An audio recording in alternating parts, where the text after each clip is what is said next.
Hey everybody, it's Albert. I want to speak on something you may have seen in the press, and I'll put some articles below for you to look at in the description box if you're unaware of it.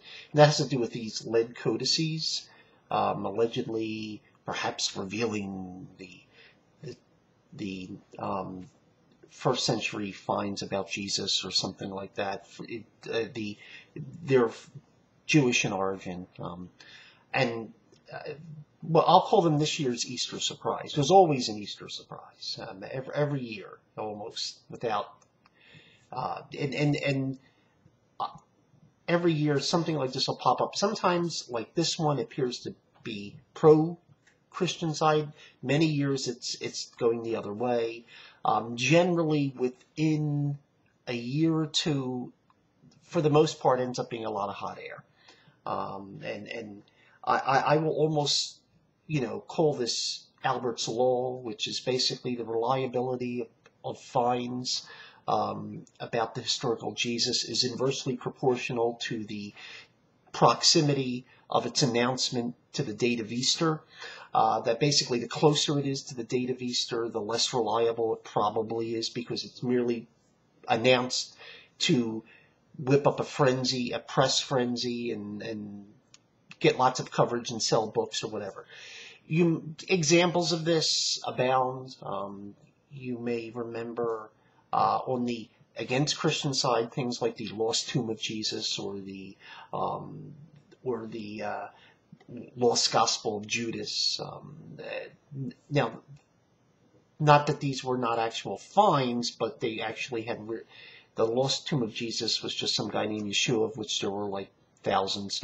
The lost Gospel of Judas was in fact what it always was known to be, which was a second century document that in fact, if you read it, it was very obviously very dependent on all four of the canonical Gospels of this, both the Synoptic and Johannine traditions.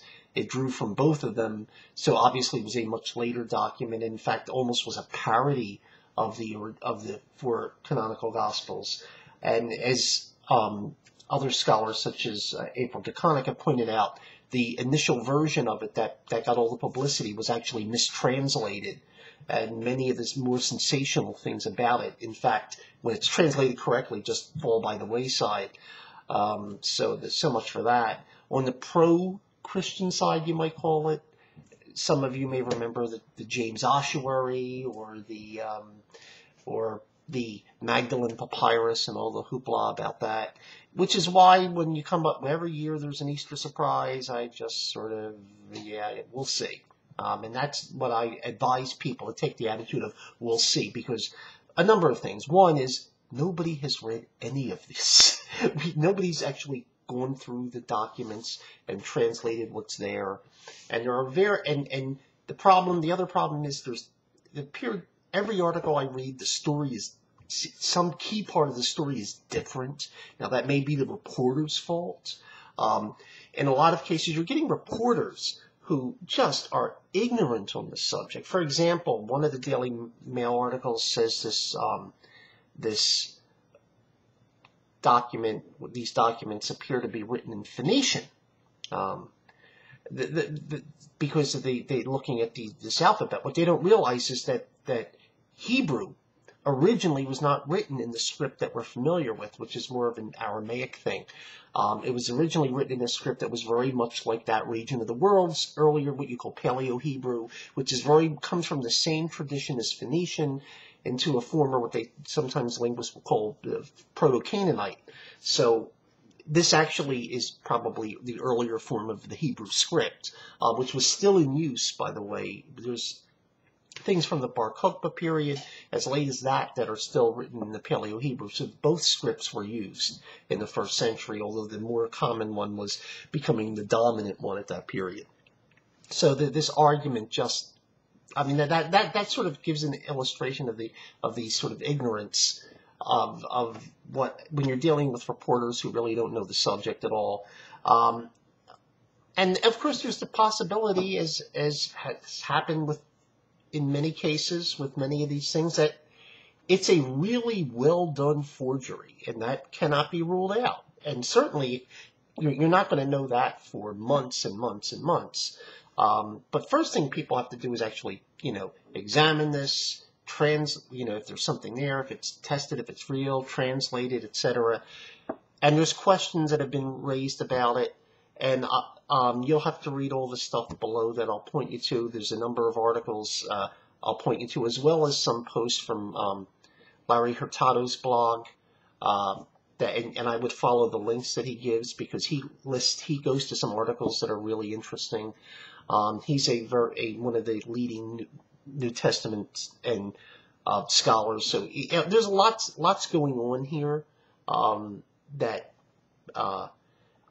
it just makes me suspicious when something like this just happens to be announced this close to Easter. Not that I want to rain on anyone's parade, because I understand people get real excited by something like this, but I'm wary of something like this.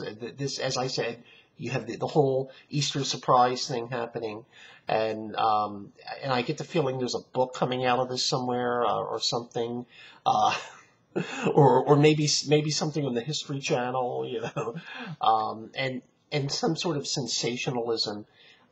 And there's also the possibility that someone has raised that this, in fact, may be referring to somebody else entirely, because as far as I know, they've not actually come across something that identifies Jesus.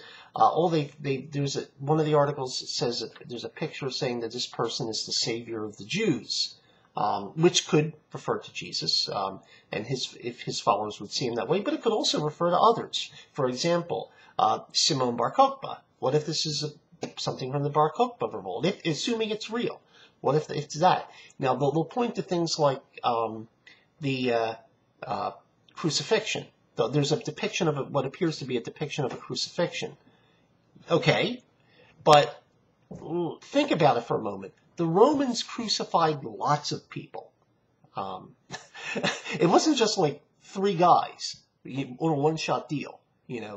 Jesus and the 2 thieves. They crucified lots of folks. And it's quite possible. I'm not sure if there's ever been any definitive description of how Simon Bar Kokhba died, for example. What if he was captured and crucified? We don't know. I mean, I'm not sure of that. And given the kind of confusion of that period, I'm not sure if there's ever been a definitive description of his death.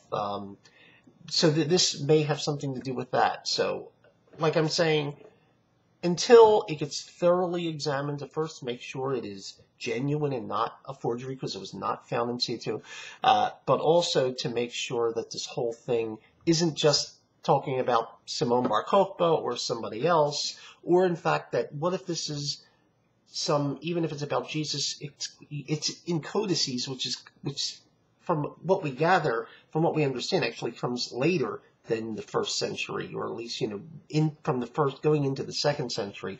So this may be later than, this may, in fact, if it's a Jewish Christian document, may be a later one, although you could argue it preserved earlier ones.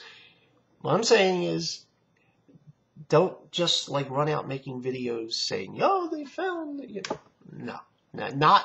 It's going to, and I realize it can be frustrating, but it's going to be a process that people have to verify it. See, and they haven't translated these things yet. And some of them, it may be that some of them, 1 or 2 of them may have to do with Jesus, and the rest of them are something else entirely. Who knows? We don't know. So let's just calm down, everybody, and just let the process go on, and we'll see what happens. Thank you very much for your time.